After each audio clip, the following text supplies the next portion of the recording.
Yes, today I have the opportunity to speak with Paul Rivas. He has written the book, This Book Will Not Be on the Test. He has also done an online study skills course called Better Grades in Less Time. I can't wait to learn about that one. And he also does one-to-one help for people who would like more information. I can't wait to introduce my guest today. Welcome to the show, Paul. Thank you. Thank you. This is exciting. Thank you for hitting me up for this. You are so welcome. So, our listeners are wondering, with the title of Better Grades in Less Time, can you help our clients, our podcasters understand, is that possible? Possible. It's almost a foregone conclusion. So the reason that I can promise people better grades in less time is that almost everybody is doing most things in an inefficient way. So if students were to just stop doing the things that they're doing inefficiently, they would get better grades in less time just by stopping doing the dumb stuff. If they were to do anything of what I teach them in my online course or in my individual course, which is the same thing, 6 to 8 hours of study skills instruction, if they do any of that stuff, then they'll get even better grades in less time. And if they do half of it, oh my gosh, they'll be cured forever and they'll get whatever grades they want to get in the most efficient way for as long as they can. So basically, the reason I can assure people that they're going to get better grades in less time is that the grades are stupid and arbitrary and inconsistent. And really the way that I can promise this is that if you focus on actually learning the stuff, you will always get the grades you want. But as we all know, we have gotten A's in classes in which we have not mastered the material. So there's a crucial difference here between learning and grades. Learning is real and you get to take it with you after you graduate. Grades are imaginary and they evaporate every time you go to a different school. Wow, that's a big thought, because we've been taught, at least in the US, I know internationally school is taught a bit differently, but the challenge is we've been taught to take a test to get an A. So I often tell students who are taking the SAT, ACT, that it's really more about beating the test than actually your IQ. So this concept of better grades in less time and actually learning the material sounds amazing. How did this get started? Well, I grew up at a college campus, UC Santa Barbara, and I started working there in 8th grade for money. I'm dead serious. 8th grade, I'm doing statistics at college basketball games for $15 a game. That was a sweet gig. And that started my off and on 20 years working at the college with all sorts of jobs. The last job I had was teaching study skills in the tutoring center, and I did that for 3 years. And the way a big research university in California works is that there's an office for people with learning accommodations and stuff. And you go to that office and you say, I need to study better. And they say, go see Paul. And that's how it works for 3 years. Anybody with any learning difference or anybody else, grad students, high schoolers on summer programs, anybody who came through UC Santa Barbara who wanted to learn to study better during a period of 3 years, they landed in my office. And never having taught this stuff before, I was quite open-minded and I did this for a few years and I figured out that all anybody needs are these 6 hours of stuff, which is motivation, time management, reading, note-taking, like in class, tests, and papers. 6 things. Learn how to do these 6 things well in that order, and you will be wildly successful. The problem with grades is that, anybody who ever took French or Spanish in high school knows that grades do not equal learning. Period. Yeah. And I think that's the frustrating part for students is they may get an A in Spanish 1, but by the time they get to 3 or 4, they're like, wait a minute, I'm not ready to have this conversation. Yeah. Very So interesting. yeah, every human is delusional and lies to themselves all day long about everything. And students are no different. So the how you draw the line between learning and grades, like you really have to police your own delusions and figure out for real when you know this stuff well enough and you can stop studying versus when you need to go practice a little more. Right. And that's the $1 million question. When can I stop studying? When can I go to sleep, knowing that I'm going to get whatever grade I want to get tomorrow? So we work a lot on that, like the awareness of how do you know when you know something, right? And it looks a little bit different for different kinds of students. Right. You know, athletes get this really quickly. I love working with athletes because athletes know that there is no such thing as cramming in sports. There are no shortcuts. You work really hard for a healthy amount of time, a healthy number of days per week, for months at a time, pursuing a goal that may never come. And that's what you do. And then you show up again tomorrow. That's it. Yeah. So the interesting thing is, right, you help all kinds of students. And because students learn differently, I often will talk to a family who will say, well, my student has a great GPA, but their test score is not good. Can you help families understand why that might be? Yes. That is lower grades on tests are now, if we're talking about SAT, ACT test score versus grades, that's a whole different animal. I'm talking about real classes where you learn real stuff that's going to matter to your life. You know, people doing better on homework or class participation than they do on tests is the number one reason that people call me, right? So basically, unless you have taken the class before or read 100 books about the subject for fun by accident, unless you've done those things, then you're going to have to like hustle to learn the stuff, right? So you're going to have to, you know, the easiest way to learn something, the only way to go from a B to an A, let's just start with that. Like, let's say, so, all right. So the reason people don't do well on tests, there's a couple of causes. One could be the homework, the design of the homework is insufficient to ensure mastery of the material within the 2 or 3 week time frame. That's the most obvious reason, right? Okay. School is not about learning. School is about childcare, period, right? The teacher is there to make sure the kids don't burn down the building. If they have any energy left to teach you anything, it's a miracle, right? We know school has nothing to do with learning. Okay, if you're going to learn anything, it's in spite of school. The point of school is to rack up a whole bunch of credentials that might get you something somewhere else. Okay. The point of the rest of your life is to go be awesome, right? So with school, you got to give them what they want as fast as possible so that you can get on with the rest of your life and do real things. Okay. Not like the contrived gauntlet of school. Okay. So people who don't get the A's they want on the tests, it is because of this. They are not reviewing. First of all, they're not previewing the lecture content for 2 minutes before they get to the class. So they're showing up kind of cold and not having learned the words that are going to be introduced that day. They're taking notes wrong by writing too much down and not paying enough attention. They are not summarizing the lecture content with the 2 or 3 pieces that will be on the test in a couple of weeks because they have to scurry off to the next class. That's proof that high school is not about learning.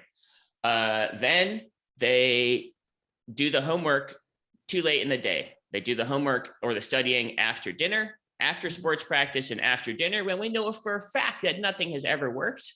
Nothing has ever worked after dinner. And in fact, I refuse to work with people after dinner. Right? I'm the only supplemental educational person I know who refuses to work with students after dinner because it doesn't work. Interesting. And then they don't review the subject at the smartest time in the week, which is weekend mornings, right? An hour after the kid gets up. The kid can sleep till 2 o'clock. I don't care. But then 3 o'clock is their quote unquote morning on the weekend. That's when they should be reviewing every subject for a little bit, picking out the important stuff and putting it in a study guide that they can use to quiz themselves when they get a spare 10 minutes here or there. And they can share it with their younger friends and help them learn the stuff next year. Wow. So that's it. So So if you're not getting A's simplify. on tests, it is that simple. It's the only way to go from a B to an A is to review every class, every weekend, make your own study guide, and quiz yourself with it. That's it. There's no other way. Now, what they don't tell you, and I wish they would tell you this, like, let's take a math or a chemistry or a physics or a computer science class. You get in there and you're slumming it in the 91, 90, 89 range, and you're working your butt off, and you're wondering, how are these people, like, I don't understand. I always get A's. How come I can't manage more than a B+ in this math class? And the reason is this: the only people who get A's in high school or college math or anything with math in it are the people who have already learned that material. The school will not admit that to you. That is a fact. Take it to the bank. If the people around you are getting A's in math and you're not, it's because they already know the stuff, because they did it that summer or they did it 4 years ago for fun. Right? Which if you don't do math for fun, it's going to be hard for you to wrap your head around the idea that there are kids in America who do math for fun from 5 to 9 p.m. for 6 or 8 years. And I know kids like that. Sure. Yeah. So, it's real simple. Like, the problem is focus on the learning. Don't settle for A's. So if a student was to ask me, because I work with students all day, they will say, Shellee, do you think it would be wise for me to take a class prior to taking the class over summer? So in other words, taking an Algebra 1 class before it actually counts for a grade. Is that what you're speaking to right now? It doesn't have to be a quote unquote class. Classes move slowly and are by definition inefficient. Anything that involves other people is going to have built-in inefficiencies. Anything that has a teacher is going to have inefficiencies. Anything that has reporting requirements is going to have inefficiencies. You don't need a class.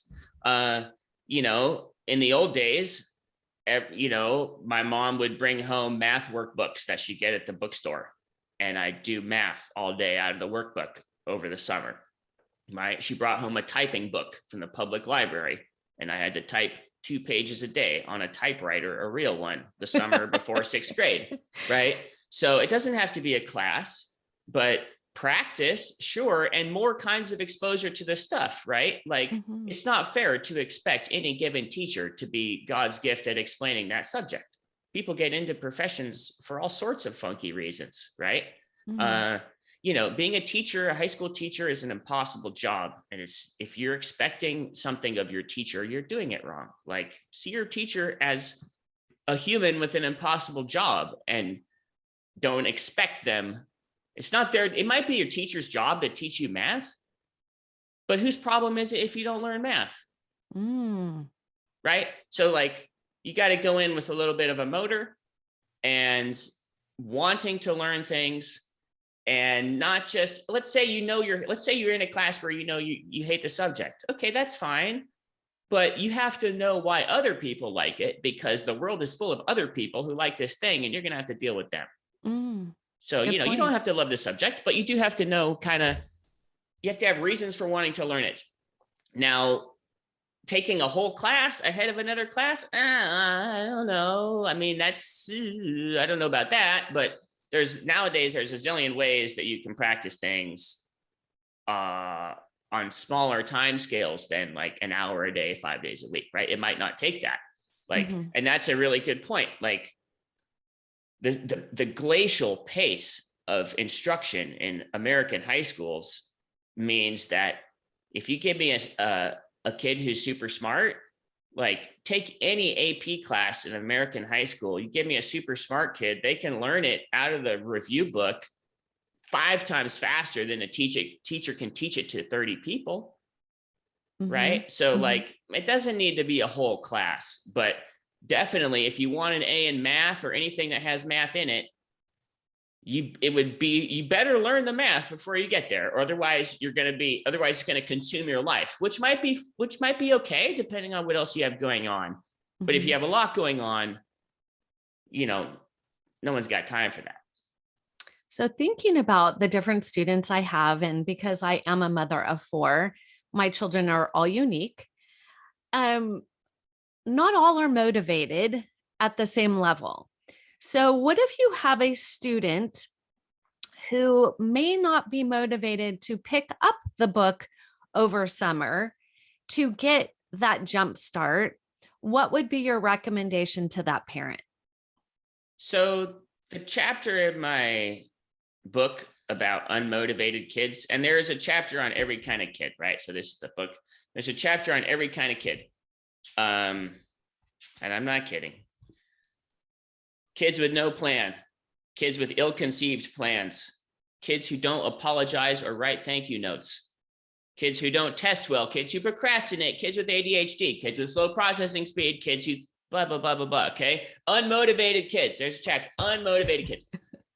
It's just far more common than finding an unmotivated child is finding a child whose motivations are not yet clear to them, or whose motivations don't underlap with yours and mine. Mm-hmm. Right? So everyone's motivated by something. Cookies, video games, not farting in public, anything. Everybody is motivated by something, right? Mm-hmm. So if anybody who's not motivated for school just hasn't seen the big picture yet, and the big picture being, well, for some people, the big picture is you don't need school. If you're going to go be a steam fitter and make $100,000 a year from the time you're 20 years old, you're good. You don't need school. Okay. But if the big picture, you're not going to be a steam fitter and you're going to have to go work in some office, thinking up fun, smart stuff all day long, then it's going to matter, right? Like it's going to matter, and you're going to have more choices if you get more A's. Now I say grades, but grades, like the grades don't matter. It's about the learning. But what matters most in high school is A's. The more A's you have, the longer your list of choices is for college. Now, something that people just don't realize in this country is that almost all of our colleges are intended for B students. Yeah. People who know that don't like to say it out loud, but it's true.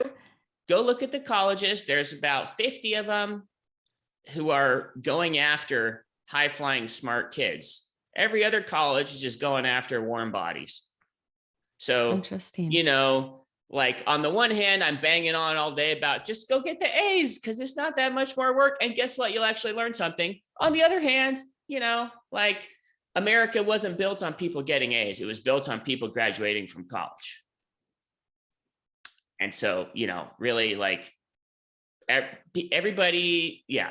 So the college graduation thing, the alleged crisis, like, that's, people are talking about it the wrong way. It has nothing to do with anything except money, right? Like the people who've had impossible upbringings have little or no chance to making it through college with any money left.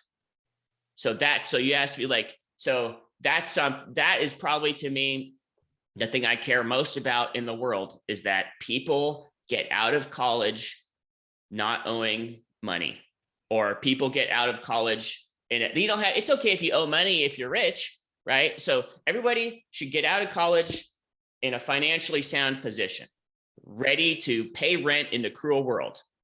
That's what I'm going for. So that's why I insist on learning and not settling for A's, right? Because what happens if you're going to be an architect? We've all met people who want to be architects who can't do math. Okay. What happens if that person gets A's in math, but they don't actually learn this stuff? What happens to that building that they build? It falls down. Everyone in it dies. Yeah. All those families sue the heck out of the person that made that building. That's why learning matters. So a couple things I heard you say that I think are really important for our listener is, number one, learning is the key to going through school, and not going into debt is very important. So I speak about that in my book, How to Send Your Student to College Without Losing Your Mind or Your Money. And since all my children have graduated debt-free from college, I will tell you it is a game changer when they adult without debt. So I agree with you there. And, for those families listening to this who may be frustrated, I'm hearing this more and more because of COVID, they're depressed, they're anxious, they're overwhelmed. How are you helping families to get past this because of COVID? Well, it's really a bummer, isn't it?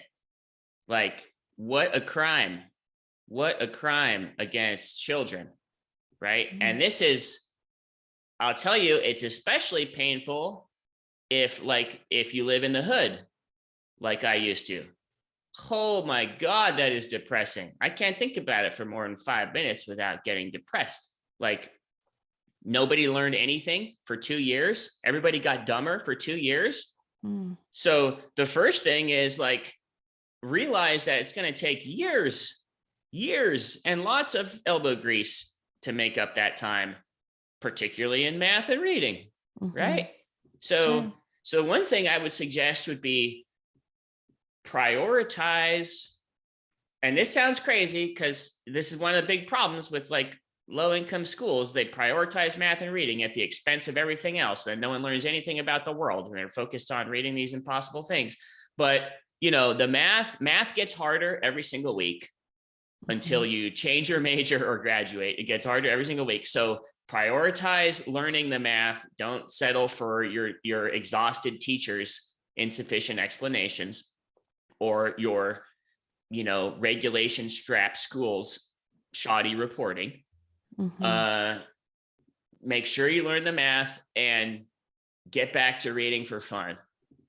Yeah. Right. Get back to reading for fun. And really, those two things are irrespective of COVID, but 1,000 times more essential now, because guess what? School sucks for everybody, even the teachers, right? Like, you think school during COVID sucks? Try teaching school to 30 little black squares on Zoom. Right? Yeah, that's depressing, sure. Right? Like, my cousin is a public teacher in the DCPS system. Oh my gosh. Right? I wouldn't wish that job on anybody. Right? So the first thing is excuse yourself for everything sucking. It wasn't your fault, but guess what? It is your problem, right? So you have to recover your love, or at least tolerance, of learning things. And for me, the best way to do that is reading for fun. Now you say, but my kid doesn't read. Not true. Every kid is reading all day long on their phone. It's just the parents don't recognize it as reading, right? So, I mean, I have students who famously don't read, God knows where they learn this stuff, if they allegedly, but because they're reading, stupid, they're reading it on the internet. Okay, that's fine. That counts, right? Read for fun and make sure you learn the math, because if you don't learn the math, Algebra 1 is the most important class in America. If you don't learn Algebra 1, you're never going to get an A in math ever again, or in physics or chemistry or computer science or econ. Wow. So that's algebra has a bad rap. Oh, I could do great in the world. No. Those are lies, right? Calculus, if you didn't take calculus, you're missing half the point about the world. I truly believe this. If you don't understand calculus, you're missing. Math describes the world. Calculus is the most amazing thing there is. It's the funnest math. Okay. If you don't take it, you're blowing it. Anybody can do calculus. Anybody can do calculus. Anybody can do calculus if they learned Algebra 1.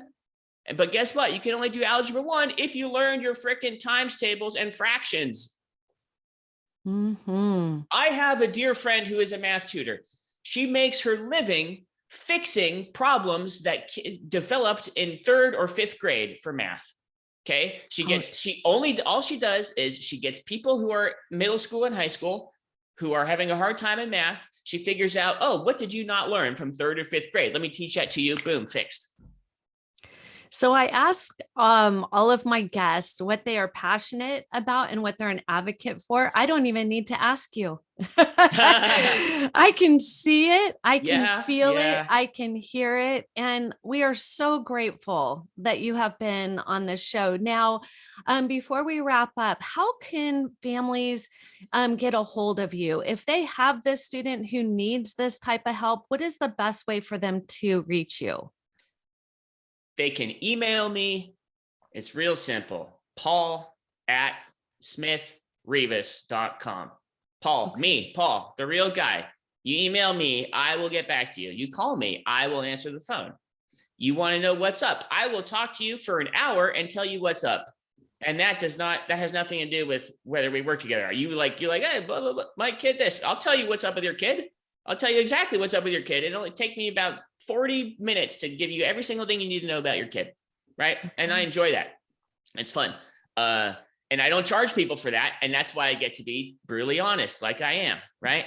Sure. So email me. Sure. Go to SmithRivas.com and you can see all this study skills work I've pumped out over the last 8 years. There's 100 articles on study skills on my blog, SmithRivas.com/blog, 100 articles on study skills and other people in this realm. And so something I love so much that I have to say, if you know anybody out there with Spanish speaking parents, I have 3 hours of live in Spanish study skills instruction with an audience of Spanish speaking parents of American high school kids, 3 hours. My 6-hour course is what I do one-on-one with people. I have a 3-hour version free in Spanish on my YouTube channel. No one's ever looked at it. Right. I'm pumping out brilliant stuff, free or cheap. No one ever uses it. Never. Right. Almost never. Like, so it's weird. So like the book costs $30.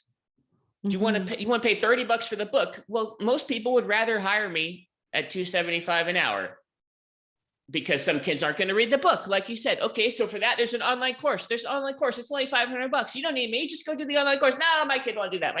All right. So there's something for everybody. So it's important for me to be able to help whoever wants to be helped in English or Spanish at whatever price they want to pay. Outstanding. Well, our time is up today, but we are so grateful for you and what you're doing in the world. And we appreciate you coming on and sharing. Thank you, Shellee. That was super fun. You're Thank you. welcome.